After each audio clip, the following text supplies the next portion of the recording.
ফেরাউনকে কিন্তু হুট করে ধরে নাই, আপনারা জানেন 9 বার ওয়ার্নিং দিয়েছে ফেরাউনকে। আল্লাহ তাআলা ওয়ার্নিং দিয়েছিল কয়বার?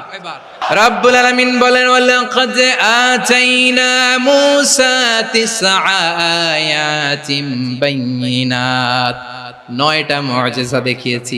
1 2 3 বারবার এইভাবে রিমাইন্ডার, ওইভাবে রিমাইন্ডার, এইভাবে নসিহত, ওইভাবে দাওয়া।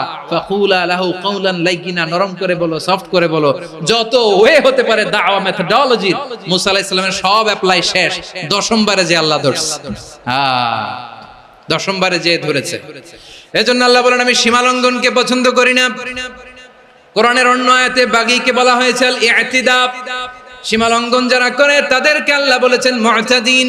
ওয়াকাতিলু ফি সাবিলিল্লাহিল্লাযীনা ইউকাতিলুনাকুম ওয়ালা তা'তাদু ইন্নাল্লাহা লা ইউহিব্বুল মুতাদিন। আমি সীমা লঙ্ঘনকারীদেরকে কোশ্চিন কালেও পছন্দ করি না।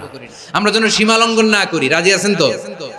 যে কোনো ক্ষেত্রে ইবাদতে যেন সীমা লঙ্ঘন না করি।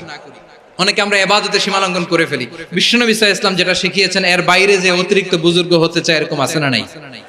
কোন ক্ষেত্রেই সীমা লঙ্ঘন করা যাবে, এমনকি যুদ্ধ ক্ষেত্রেও না। বিশ্বনবী সাল্লাল্লাহু আলাইহি ওয়াসাল্লাম বলেন খবরদার যুদ্ধ ক্ষেত্রেও সীমা লঙ্ঘন করো না।